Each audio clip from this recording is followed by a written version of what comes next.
A biblical perspective on life, culture and current events. This is 2020 on Vision. Well, let's turn our attention to volunteering. Traditionally, Christians have been very highly motivated volunteers, whether it be in church life or in more broadly community welfare projects. Darryl Vine is joining us. He leads a volunteer initiative called the Firefly Initiative. It's an organisation that seeks sponsorship for volunteer work in Australia and abroad, and sometimes uses a system of rewards to inspire volunteerism. Any way you look at it, any new development that inspires volunteerism might be really worth listening a little carefully to. Darryl Vine, a special welcome along to 2020. Thank you so much, Neil. Thank you so much for having me here.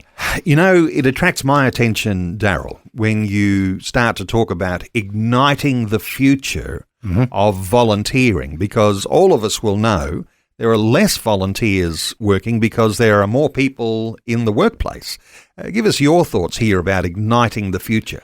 Yeah, look, we looked at a couple of things, and one of the things that was really alarming was not necessarily igniting the future of volunteering, but what was happening in the landscape of volunteers. Like over the last decade, we've had 1 million volunteers that have stopped volunteering.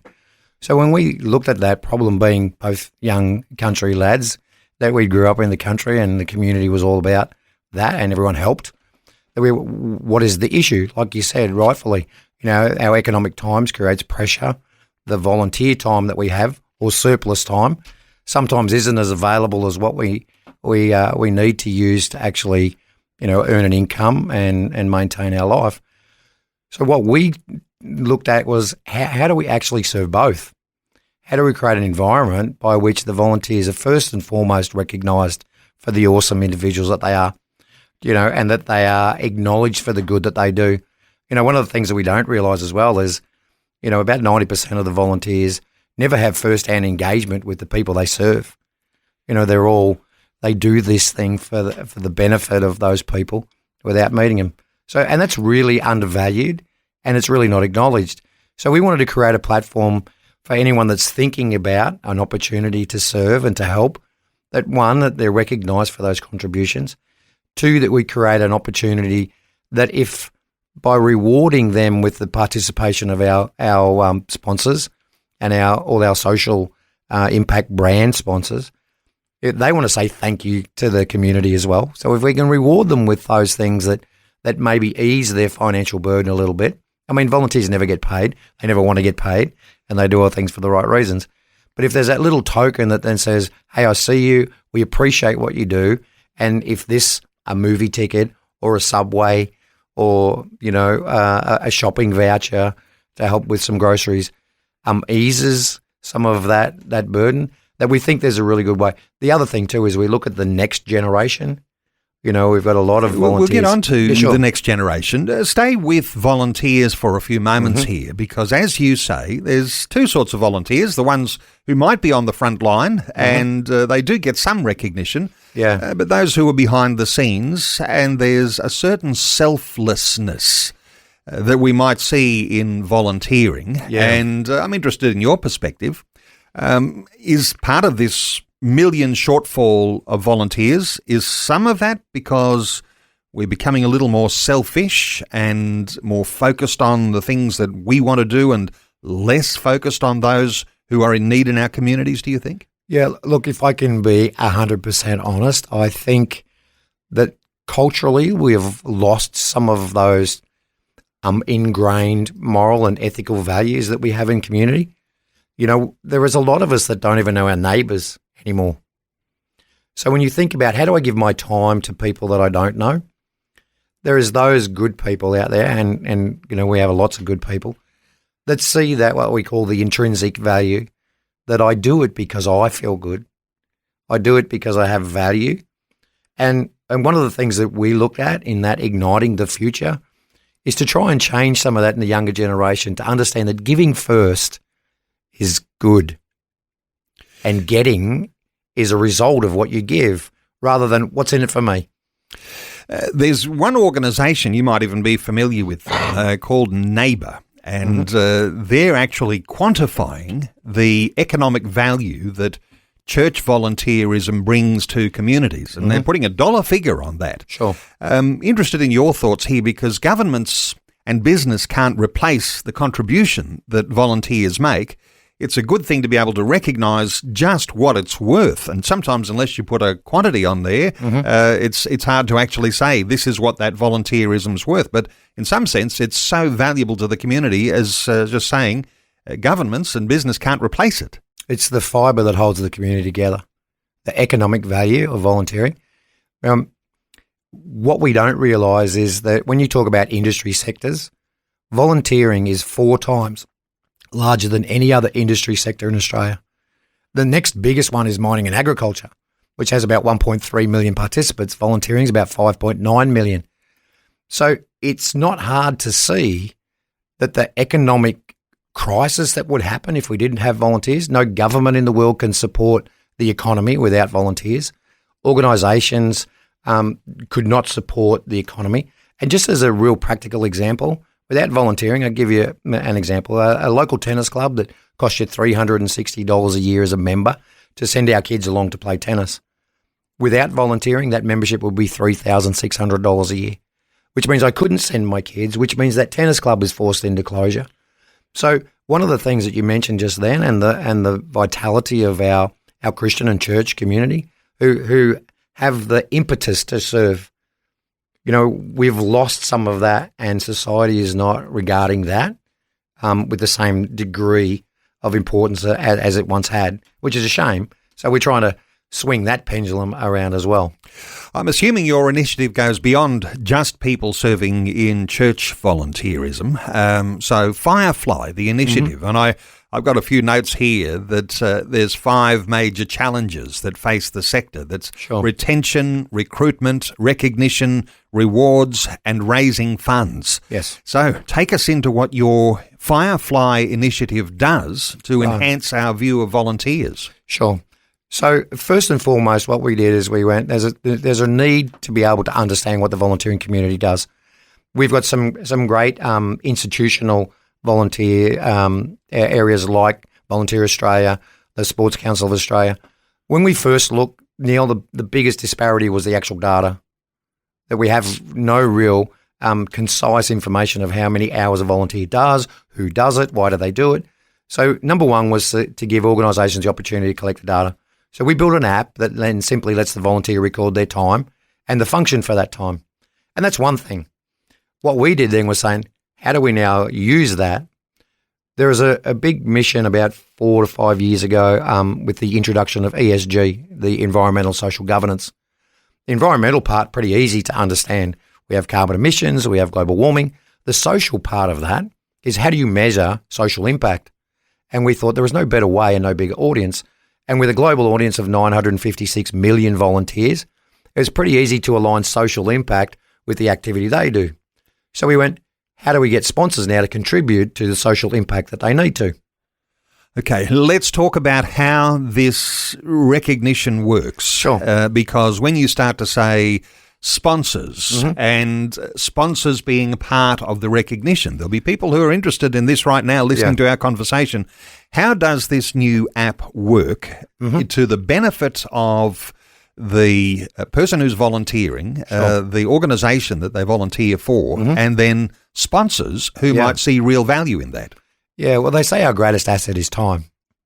So what we did by collecting the time that the volunteer commits, we turned that into what we call a Firefly Light token, and that is the social impact hour.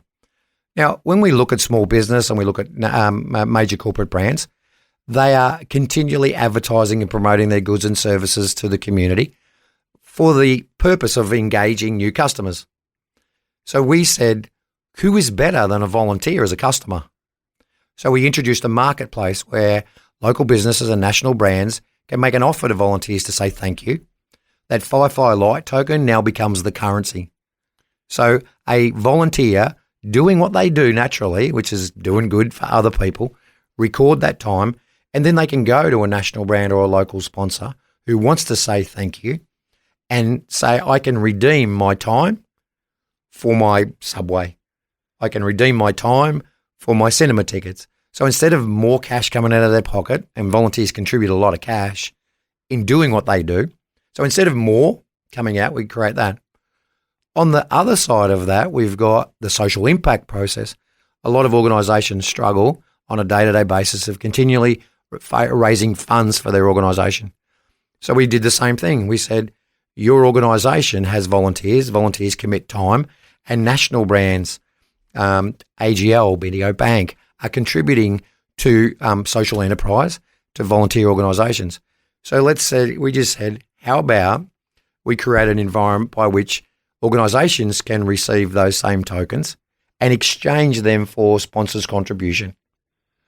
So everybody wins in that model. Mm-hmm. Now, we're a little short of time, but how does this work? Do you download an app if you are if you're leading an organisation, or if you are a volunteer? I guess everyone has to have their own version of the app to be able to make it all interact. Correct. So you've downloaded an app from your app store. Mm-hmm. What do you do with it? Right. So the app is available on App Store or Google Play. It's free for all volunteers and volunteer organisations. So you download that, you create your profile, and all you need to do is align yourself to the organisations that you volunteer for. It's pretty simple. We created the first iteration of that, and we're really excited because we've launched version 2 because we understood that a lot of volunteers volunteer for more than one organisation. So now you have the opportunity, you can register with 3 different organisations. When you do time with them, we naturally then, by logging your hours, create that token, and we create the token for the organisation. So we're trying to create the most simple model that takes no extra work for volunteer or for orgs. And we call it, from the organisation, I'm not sure if I'm jumping ahead here, but we call it the double whammy. And the double whammy works like this. And we've probably seen it, and the listeners have probably seen it as well. Bunnings have this unbelievable sausage sizzle that is for not-for-profit organisations. And so you get that environment where volunteers turn up and they cook sausages and they sell them to the community and they raise money.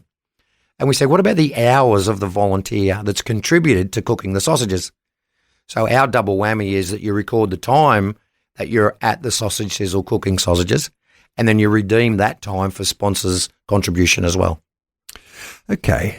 This innovation in a technological age where there's an app for everything, here's your opportunity to share with listeners why they need to download that app right now for the benefit of the organisation they're volunteering for, and that they themselves might receive some level of recognition and reward by way of tokens. And we've become familiar with tokens and how those sorts of things work. It's like a little bit of an alternative to a cash payment. Correct. And some people will say, I don't need any payment for my volunteerism. Others are going to say, this is a wonderful recognition and I think we should encourage it to be able to enhance our volunteer experience. Yes. So people downloading this app, why would they do it right now?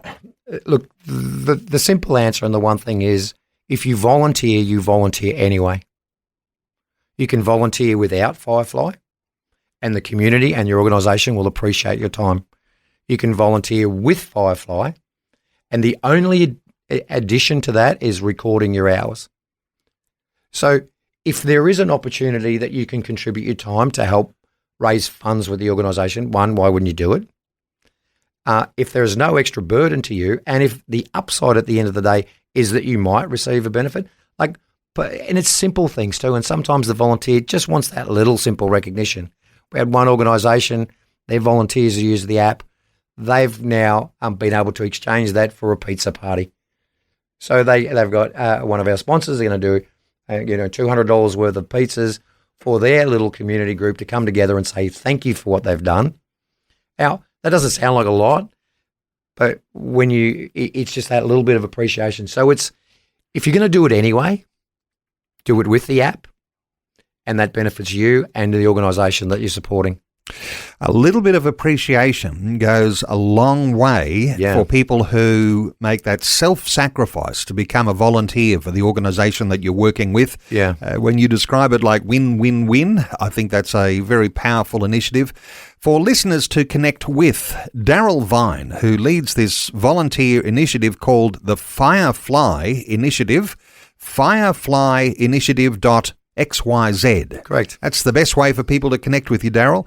Yes. Firefly Initiative.xyz. And I guess if you go to the App Store and download it, but there'll be some details on that website for people to find out all about it. Darryl, thanks so much for coming in and sharing your insights with us today on 2020. No problem. Thanks for having me. Thanks for taking time to listen to this audio on demand from Vision Christian Media. To find out more about us, go to vision.org.au.